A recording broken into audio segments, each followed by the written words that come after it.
Hi guys, in this video we're going to be looking at a Reaver Titan. Scruffy Crow.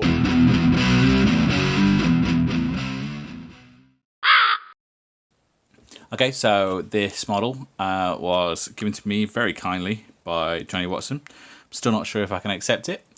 It was quite badly painted and in a few bits, so I took it into all of its bits, stripped the paint off, and I've just rebuilt it. The base was kind of damaged, so I have fixed that up. I've made new holes for the feet, as you can see. Need to clean that up in there. I still have the bottom part with the numbers, and I'll put them back on when I've finished with it. When Johnny gave it me, it had this head, which is not the proper Reaver Titan head. I've got the pauldrons as well. Now I'm going to convert this guy to Chaos, but I really don't want to touch any of the metal parts. Even though it's not technically a complete model, and it's seen better days, I still don't want to start hacking and slashing such a sort of rare and classy old model. But I will replace the head or I'll have a look at replacing the head, because that's not the original one anyway.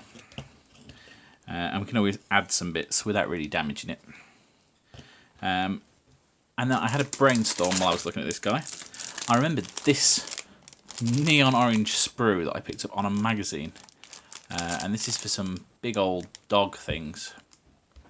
And I did wonder if that was something I could use for this. So I'll open this up and have a look. So I've snipped these two parts off. And noticed actually it looks like a big old angry dog head, which seems cool. This is where the head would join onto the rest of the original model. And it's got a weird double spike under here. So I believe these models are from Wild West Exodus, made by Whaling Games it says here, so I'm not entirely sure. Gun dogs, that's what they are. Makes sense, it looks like a dog then, I guess. So, inserted under there, his ears get in the way a little bit. I wonder if there's a way I can pull that out. Okay, so I had a proper old fight with that sprue, and I built the two of the dogs. I guess how they're meant to go together. There was no instructions. I might keep this guy around as a proxy warhound, but he's a little bit diddy. But I can use him as a bit of a test. Otherwise, I'll just go back in my bits box for now. However, this is how my Titans ended up. I've put a little bit of armour over here, and that kind of, from the top anyway, covers this sort of Imperial logo. I've put this one of the spare heads, because this came with 4 heads. Put one of the heads on here, and I think that is the best looking one. I thought this one was possibly a bit too houndy, a bit too obvious, whereas this one's a bit more abstract. Still got that kind of like visor across the top that I can paint in, and actually fits in there really nicely without any damage to the metal. And then on this side I have added this sort of crossed up chain here on top of the thing. Once again, no, a bit of acetone, and this will all come straight off if need be. So no damage to the original model. I'm not sure if the shoulder pads were meant to match, but these are the two I had with it, so they've gone back on. If they were meant to match and now they don't, well, that makes it even more chaosy, I guess.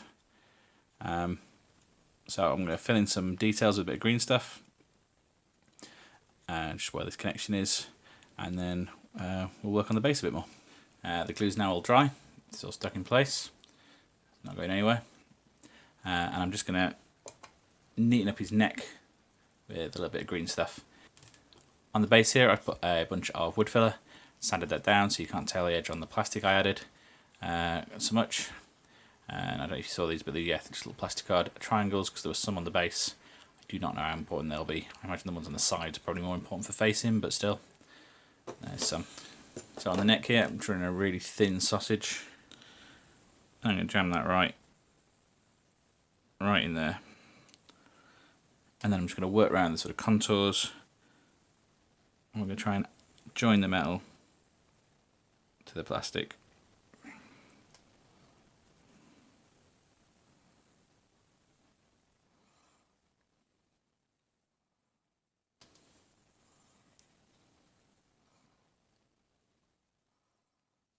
Obviously this would be easier to do if I'd have done this while the rest of the model was still in pieces, but before it was put on the base. But I kind of wanted to convert the whole model as a whole, so this is what the price I have to pay. And now we're right over on the other side. I don't want to cover any of these plastic details or make it too lumpy on the metal parts, so I want to make these tubes look like they go somewhere. That's the sort of challenge, I think. I'm also going to put the most minuscule amount of green stuff on his head. I'm going to use this to try and fill some of that seam line gap. Because even as whole models, how they're meant to go together, they didn't go together very well, very neatly. I must admit I didn't put a lot of time into putting this one together, but still they're certainly not one of the better plastic kits I've ever used. It's a weird plastic as well, it gives a funny colour when you glue it, but yeah. Just as an aside, I did consider proxying this guy as a warhound, and I might put him on a little base and try him out in a friendly game until I get some proper warhounds. But the feedback on the Epic group was that in general he was a little bit small. But yeah, it'll do for a friendly game until I get one of my own if I need a warhound. So I'll put him to one side and possibly even paint him up. But I'm not going to worry about him being a permanent addition to my force, since it was a free mini anyway. Okay, so that's all the green stuff I actually wanted to do. I'm pretty much just going to put some sand on here now and get some paint on this guy. So, like all the rest of my models, you're probably sick of seeing me do this now, but yeah, this is just some regular PVA. Okay, so we've got some sand on here, and I found a little rhino, and I made a rhino-sized track through the sand just to give it a bit of texture, rather than having it just completely flat. And did all my green stuff secured. I think he's looking alright. I think he's ready for some paint. Okay, I've been absolutely shooting along with this guy. So he got the contrast red followed by a Khorne red to give this nice effect.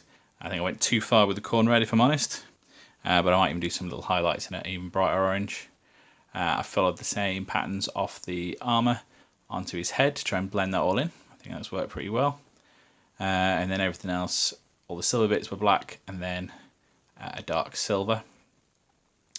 And that's pretty much all I've done, but I think it's been quite effective so far. Oh, obviously in the gold, but it's only one layer of gold.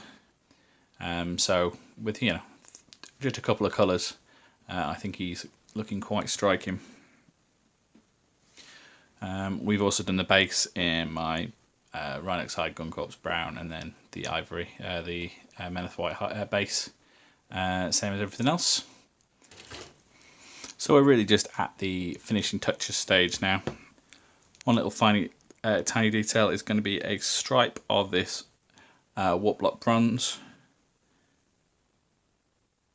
what I still think of as tin bits, just across his visor here.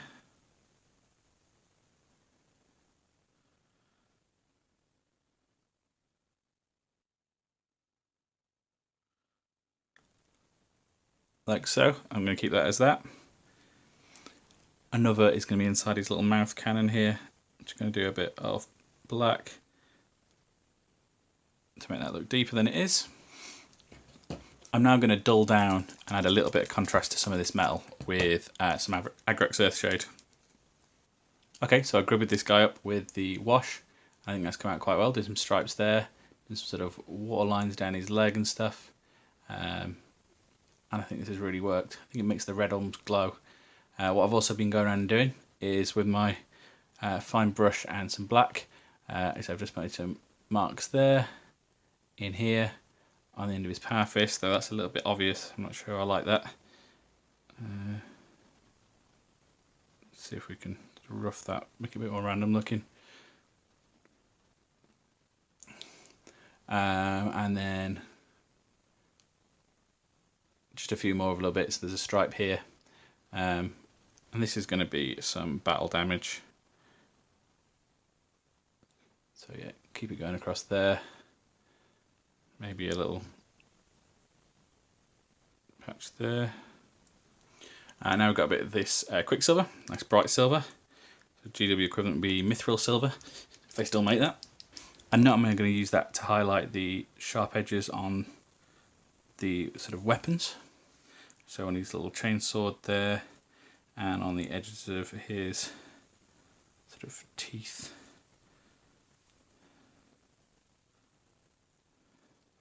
To make them stand out a little bit better. I'm also going to go in where I did those little black patches, and I'm just going to sort of stipple on some of this quicksilver. And that's the effect we're going for. So let's draw it up here.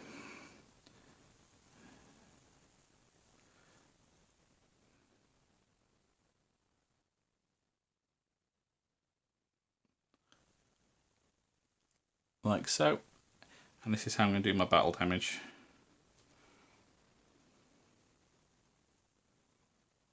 I'm just going to try and follow the rough shape of the black. There we go, I've done the spikes on his little weapon there as well. So they almost look like they've chipped while poking out through his armour plates. Because I definitely think we're looking at a Titan that's in the process of being corrupted. You know, it's not fully mutated into its final form yet. Also going to use a bit of this bright silver to highlight the gold on this face. Just the top highlights. Alright, I think we're done. I think that is my first Titan finished up. Not the best paint job ever, but I think he looks pretty cool for the tabletop. Nicely battle damaged and weathered, but I think that red's still glowing through quite well. So I'm pretty happy the way he came out. The only bit that does still need work is the base. So first the little card bit, and I'm assuming the bottom slots on like that. Seems to make sense. It doesn't leave you very much to change this bit, but I don't know what that's for anyway.